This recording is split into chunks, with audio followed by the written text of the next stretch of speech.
Hello everyone, I am अंकित वशिष्ठ और आज की वीडियो में हम डिस्कस करेंगे री इवैल्यूएशन फॉर्म कैसे भरा जाता है। तो सबसे पहले तो अगर आपको फर्स्ट सेमेस्टर का रिजल्ट आ गया तो बहुत बहुत बधाई हो। ये प्राइमा फेसी जो अभी सेकेंड सेमेस्टर में स्टूडेंट्स हैं, ये हमारे जो फ्रेंड्स हैं उनके लिए है, क्योंकि जो आपसे सीनियर हैं उनको काफ़ी हद तक ये चीज़ें आइडिया हैं। तो अगर आपको री इवैल्यूएशन के लिए अपने पेपर को डालना है, नो मैटर आप अपने इंक्रीज इन नंबर चाहते हैं या फिर अगर आपके optimum number that is your 45 marks is not achieved by you and you want your paper to be re-evaluated, तो इसका प्रोसेस क्या होगा मैं आपको इस वीडियो में बताने वाला हूँ। सबसे पहले तो इससे पहले मैं प्रोसेस बताऊँ, कुछ आपको इंपॉर्टेंट इन्फॉर्मेशन आपको पता होना चाहिए। सबसे पहली बात कि री इवैल्यूएशन में अगर आप अपने पेपर को डालते हैं तो इसका मतलब ये नहीं है कि आपके नंबर बढ़ ही जाएंगे। इसमें 3 कंडीशन ऑलरेडी मेंशन है, जो कि आप जब आप अपने री इवैल्यूएशन फॉर्म डाउनलोड करेंगे उसमें कैटेगोरिकली मेंशन है कि number 1, it is possible that there is going to be no changes in your number. Number 2, there is chances that it can be increased also. And third, very very important, there is also chance that it could be decreased. There could be decrease in your marks. Now, why decrease in the marks? It is possible that while checking, some professor might have given you the genuine marks, but in due course of the rechecking, every single marks is re-evaluated. And if it is found that your answer which you've mentioned it is not optimal, the number could also be decreased. There's also chance for that. Now if it is clear, then I would move forward कि how you can form file for re-evaluation.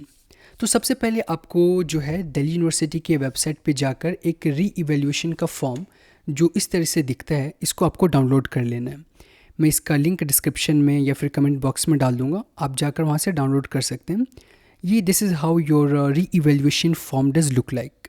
इसमें ऊपर लिखा हुआ है कि it has to be filled and signed by the candidates only.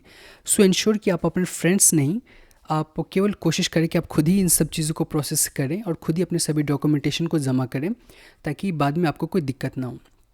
Moving forward, आपको इस form के साथ क्या क्या अटैच करना है। तो नंबर 1, इस फॉर्म के साथ आपको मार्कशीट प्लस आपका जो एडमिट कार्ड है उसको जो है सबमिट करना है।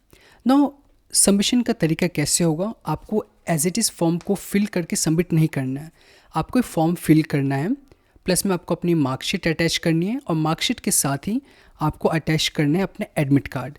इन तीनों को आपको फोल्ड करना है और एक एनवेलप में that is standard prescribe size of 9x4 inch उसके अंदर रखना है, आई मीन पुट करना है।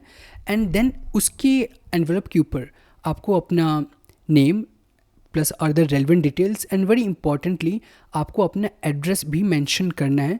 And then you have to submit to the examination form and examination branch.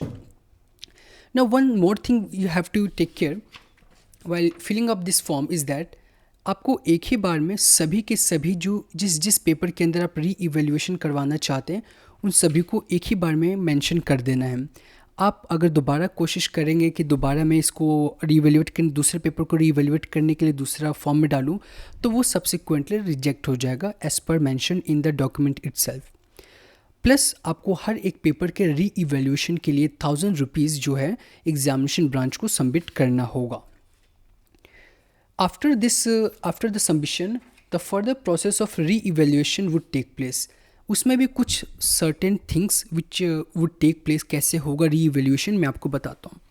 Suppose कीजिए कि आपने अपना जो री इवैल्यूएशन के लिए फॉर्म फिल कर दिया और साथ ही में आपने अपने जिस सब्जेक्ट में आप री इवैल्यूएशन करवाना चाहते हो वो सबमिट कर दिया। लेकिन जब फर्स्ट री इवैल्यूएशन के टाइम में जैसे ही जाएगा तो पहले चेक किया जाएगा कि जो एक्चुअल आपके नंबर आए हैं और जो भी री इवैल्यूएशन करने के नंबर आए हैं करने के बाद में अगर उसका डिफरेंस 5% का आएगा तो उस कंडीशन में जो ओरिजिनल मार्क्स है, जो ओरिजिनल आपके अवार्ड किया गया मार्क्स है वही प्रिवेल करेगा, उसके अंदर चेंजेस नहीं आएंगे। ये आपको बहुत ध्यान से जानना है। सेकंड नंबर है कि अगर आपका री इवैल्यूएशन करते टाइम पे 5% से लेकर के 10% के बीच में चेंजेस इन द मार्किंग आ रहा है तो उस कंडीशन के अंडर ही फर्स्ट री इवैल्यूएशन टेक प्लेस होगा, जिसके अंदर थोड़ली आपका पेपर चेक होगा। जो 5 से 10% के बीच में अगर चेंजेस आते हैं आपके मार्क्स के अंदर तब थर्ड इज़, अगर आपका जो मार्क्स का जो चेंजेस है वो 10% से ज़्यादा का डिफ़र कर जाता है जो आपको अवॉर्ड किए गए हैं उस मार्क के बीच में, उस कंडीशन में आपका पेपर स्वतः ही 2 बार री इवेल्युएट किया जाएगा। और इसमें दोनों प्रोसेस करने के बाद में उस नंबर को दिया जाएगा जो कि 2 क्लोजेस्ट नंबरिंग है।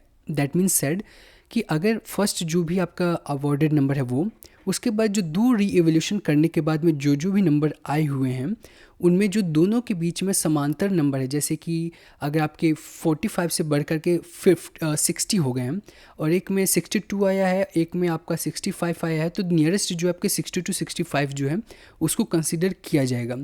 Including the original award shall also be taken as the final, which means कि अगर री इवोल्यूशन करने के बाद में, अगर 2 बार करने के बाद में अगर आपके मान लीजिए 55 नंबर है और 55 और दूसरे रिवोल्यूशन में नियर बाय द 55 ही आ रहा है, तो 55 को ही कंसिडर किया जाएगा।